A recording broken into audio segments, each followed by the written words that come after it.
Had I stumbled upon a ghost? Or was it merely my mind playing tricks on me? The question echoed in my mind as I stood at the threshold of my new home, a dilapidated Victorian house on the outskirts of Salem, Massachusetts. The peeling paint and warped shutters whispered tales of neglect, but it was the silence that loomed heavy in the air, a silence so profound that it felt like a living thing, stifling and oppressive. I could almost hear the echoes of laughter that once filled its halls, but now all that remained was an unsettling stillness that clung to the walls like a damp fog. My name is Ethan Carter, a name that once meant something in the bustling streets of New York City, where I carved my path as a journalist, pursuing stories that danced on the edge of reality. But after a series of personal losses left me adrift, I was drawn to this forsaken place, desperate for a fresh start and a chance to silence the demons that haunted my dreams. Little did I know that the house I sought to escape to would draw me deeper into an unsettling mystery that churned beneath its surface. As I moved through the narrow, dust-laden halls, I could feel the weight of the past pressing down on me. The wood floors creaked beneath my feet, each step reverberating like a heartbeat, reminding me that I was not alone, even if the house seemed empty. The once vibrant wallpaper was now faded and peeling, revealing patches of bare wood as if the house itself was shedding its skin, exposing its raw, vulnerable soul. I paused at an old photograph, framed and hanging crookedly on the wall. It depicted a family, smiling faces, bright eyes, standing proudly in front of a home that looked remarkably like mine. The image stirred something deep within me, a pang of longing mixed with a sense of foreboding. But it wasn't until the sun dipped below the horizon, casting long shadows across the room, that I first heard them. The voices. Soft, distant whispers, fluttering through the air like moths drawn to a flickering flame. I strained to listen, my heart racing as I tried to discern their words. They seemed to beckon me, weaving a tapestry of secrets that danced just out of reach. Panic surged through me, a reminder of the isolation I had tried so hard to escape. I was alone in this vast, empty house, or so I thought. The first sign of conflict emerged as I turned to leave the room, a chill creeping along my spine. The air thickened, and I felt a presence, as if the house itself was breathing, alive and aware. My instincts screamed at me to flee, yet the whispers tugged at my curiosity, urging me to stay, to uncover the story hidden within these walls. Was I merely succumbing to my own fears, or was there something more sinister at play? As I ventured deeper into the house, the atmosphere shifted, wrapping around me like a shroud. Each room bore the weight of its own history, the air pregnant with unspoken truths. I caught glimpses of the past, a child's toy left behind, a diary, half buried under dust, each item a fragment of lives once lived. But alongside these relics, I could not shake the feeling that I was being watched, that the very essence of the house was attuned to my every move. But when night fell, something inexplicable happened. As the moon hung high, casting an eerie glow through the dusty windows, I felt an unshakable compulsion to explore further. Each room offered me a glimpse into the past, yet the whispers grew louder, more insistent. They seemed to swirl around me, pulling me deeper into the mystery of the house. With every step I took, the atmosphere thickened, and my senses heightened. I was not just an observer. I was part of something much larger, something I could not yet comprehend. Suddenly, the whispers coalesced into a single voice, clear and sharp, breaking through the haze of uncertainty. "Help us," it implored, sending a shiver down my spine. I froze, heart pounding. Was I truly losing my grip on reality? I blinked, half expecting the voice to vanish, but it lingered, wrapping around me like a vine, urging me to listen. It was then that I heard the soft creak of the floorboards behind me. I turned, and my breath caught in my throat. A figure stood at the end of the hallway, vague and shrouded in shadow. My instincts screamed for me to retreat, but I was rooted to the spot, caught between fear and a desperate need for answers. The figure stepped into the light, revealing a young woman with dark hair cascading down her shoulders. Her eyes, filled with a mix of sorrow and determination, met mine. "I'm Lila," she said, her voice steady despite the chaos swirling around us. "You're not alone in this." "Lila?" I repeated, feeling a strange sense of recognition. "What do you mean? What's happening here?" "The house remembers," she replied, glancing nervously at the walls as if they were listening.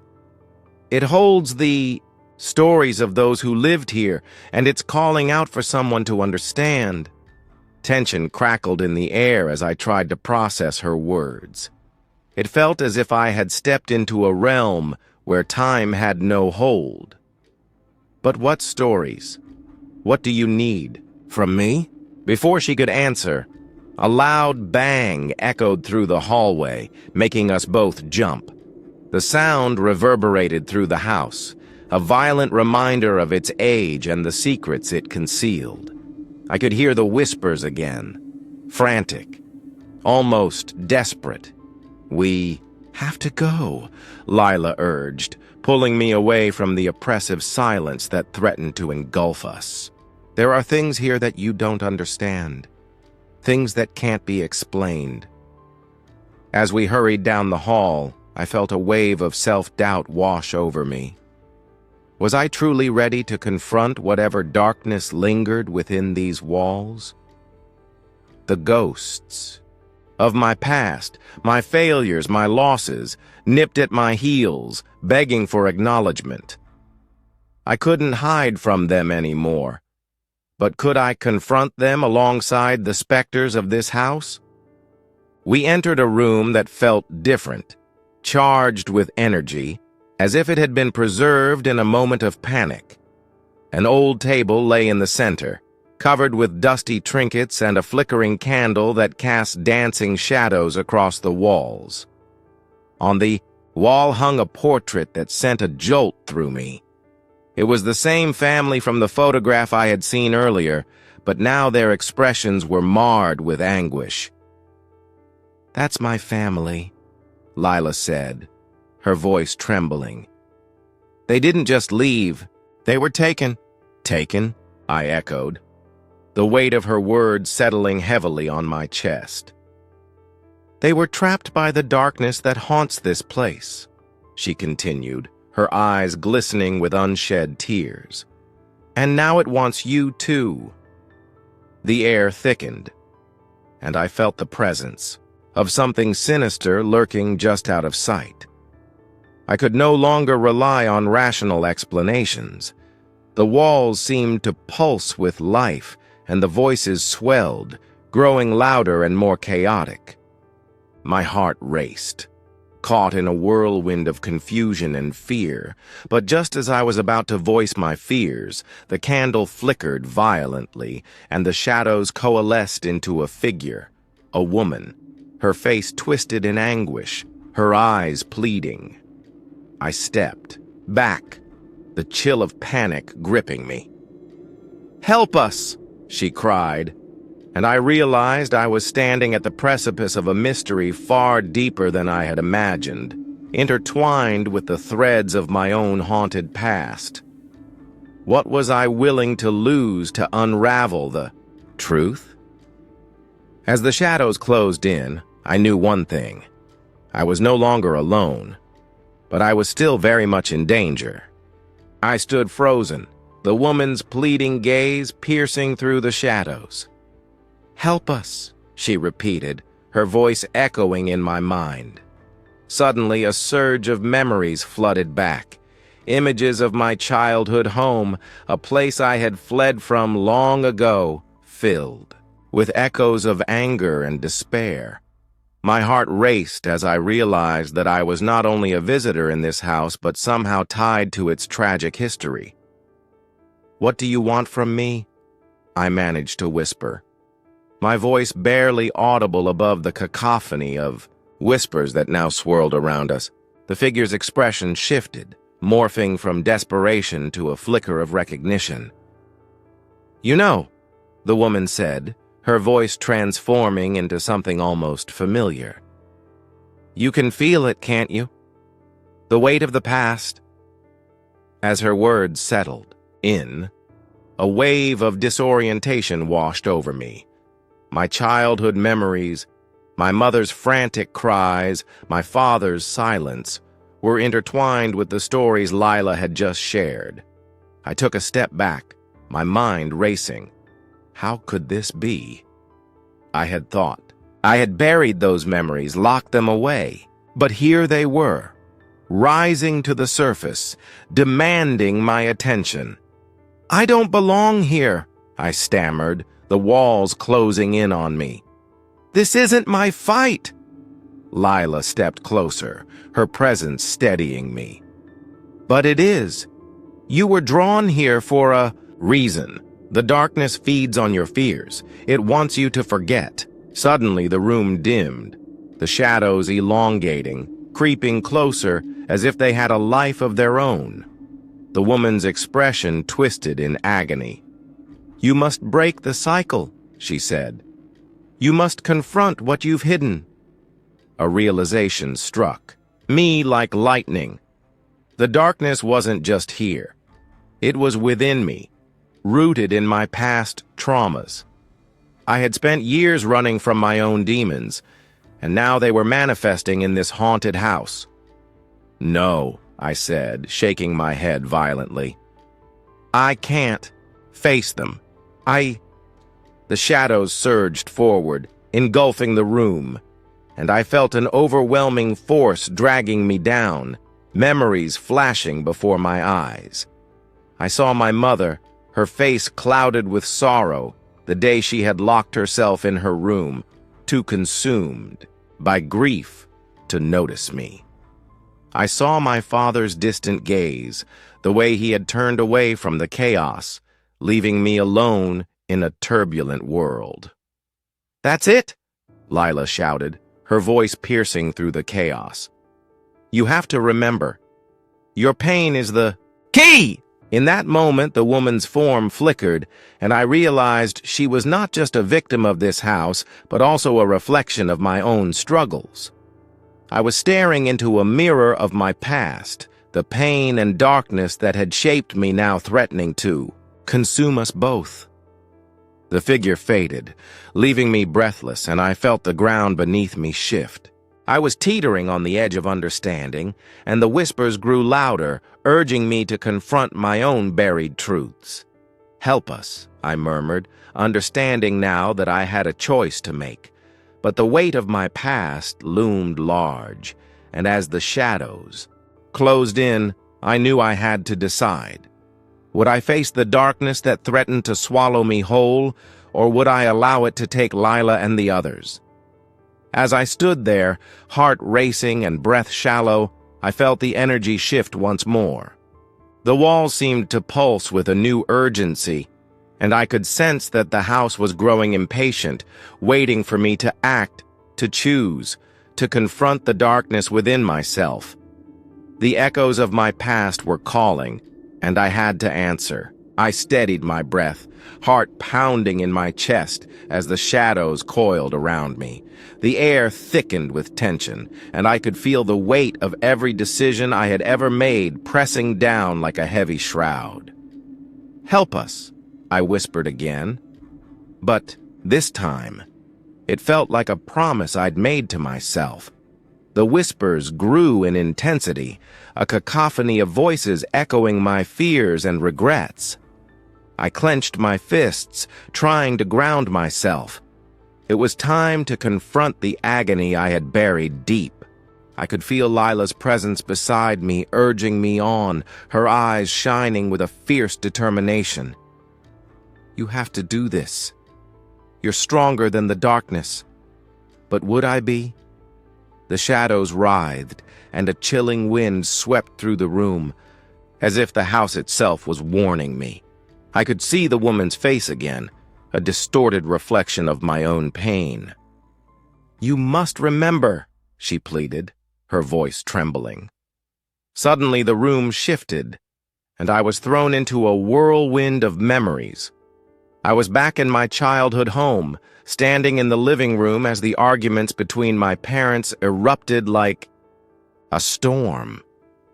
My mother's voice was shrill, filled with anguish, while my father stood silent, a wall of stone. I was just a child, powerless to change the course of their lives. "Stop!" I shouted, the echo of my own voice snapping me back to the present. "I can't keep living like this. I can't keep running from the pain."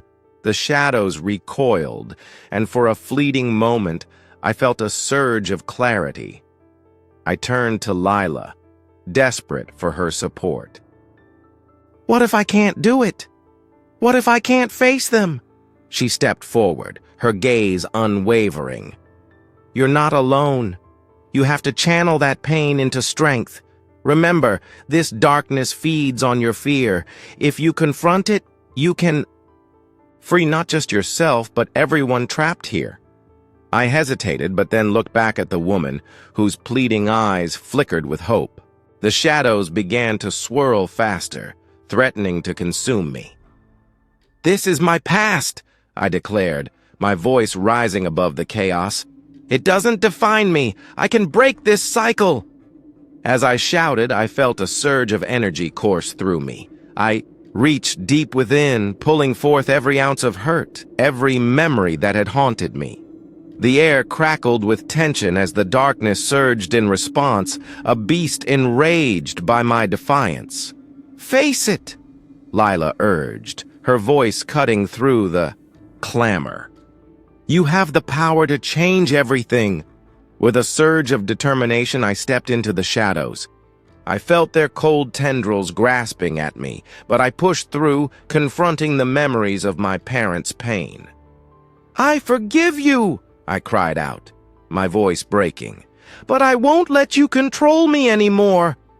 The shadows paused, as if stunned by my declaration. The woman's form flickered, a glimmer of recognition in her eyes. I knew then that this was the turning point. My past didn't have to dictate my future. I could reclaim my narrative. As the darkness around me began to waver, I could feel the energy shifting once more, the house responding to my resolve. But just as I thought victory was within reach, a new figure emerged from the shadows, an unexpected presence that sent a chill racing down my spine. "Did you really think it would be that easy?" A voice sneered, cold and mocking, as the room plunged back into chaos. I turned to face the source, ready for the next confrontation that awaited us. I braced myself as the new figure stepped forward, their features obscured by the swirling shadows. The voice sent tremors through my resolve, its chilling mockery cutting into my newfound strength. I was still trembling from the confrontation, with my past, and here I was, faced with yet another challenge. "Who are you?" I demanded, my voice steadier than I felt. "I am the echo of all your fears," the figure replied, its voice dripping with malice. "Did you really think you could break free without consequence? You're still tethered to your past." The shadows thickened around me, suffocating, as if to prove the figure's point. I felt the weight of my unresolved pain pressing down on me again, and I staggered, fighting to regain my footing. Lila stepped beside me, her presence a comforting warmth against the encroaching darkness. "Stay strong," she whispered, her eyes locked on mine. "You've come too far to falter now." With a deep breath, I focused on the energy surging within me. "I may be tethered, but I'm not bound," I retorted, channeling the pain into a fierce determination. The darkness writhed at my words, but I pushed back, forcing it to confront the light I had ignited within. The figure laughed, a sound that echoed with cruelty. "You think you can defeat me? You're just a child, playing at strength." I could feel the shadows clawing at my skin, leaving behind a burning sensation that reminded me of old wounds yet to heal. But I wasn't just fighting for myself anymore. I glanced at Lila, and I could see the fear in her eyes, but also a flicker of hope. I wasn't alone in this. "Maybe I am just a child," I shouted, "but I've learned to wield my pain. I'm not here to erase my past. I'm here to embrace it." As I spoke, the shadows recoiled, revealing glimpses of the faces that had haunted me. My mother, my father, my younger self, all interwoven in a tapestry of sorrow. I reached out, not with anger, but with compassion. "I forgive you," I repeated, each word like a thread stitching together the frayed edges of my heart. The figure faltered, and I seized the moment. "And I forgive myself," I declared, letting the words ripple out like a wave. The shadows began to dissolve, and with them, the figure's form flickered and began to vanish. But as the darkness receded, I felt the weight of my scars, both physical and emotional. My arms bore marks from the shadow's grasp, reminders of the battle that had just unfolded. Lila reached for me, her touch grounding me. "You did it," she breathed, her voice laced with awe. But as the shadows faded, I noticed a lingering fog in the corners of the room, a hint of something unresolved. The house creaked ominously, and I sensed that our victory was not complete. "What now?" I murmured, glancing around. Lila's expression shifted, a mix of concern and curiosity. "There's more to this place than we understand. The shadows. We're just a part of a greater mystery," she said, looking toward a doorway at the far end of the room, shrouded in mist. As I took a step toward it, I felt a pulse of energy, a beckoning. I knew this wasn't over, not by a long shot. The consequences of our confrontation echoed beyond the confines of the room. I could almost hear the whispers of others who had been trapped here, their unresolved pain still lingering like smoke in the air. And then, from the depths of the shadows, a familiar voice called out, one I had feared to hear again. "You haven't escaped yet." I turned, heart racing, knowing this was just the beginning of a new journey, one that would lead us deeper into the mysteries that lay ahead. I turned, heart racing, knowing this was just the beginning of a new journey, one that would lead us deeper into the mysteries that lay ahead. The voice, familiar yet haunting, echoed through the remnants of the shadows. "You haven't escaped yet." It sent a chill down my spine, each word laced with a sinister promise. I took a hesitant step back, feeling Lila's grip tighten around my arm. "What do you mean?" I called into the void, but my words hung in the air, unanswered.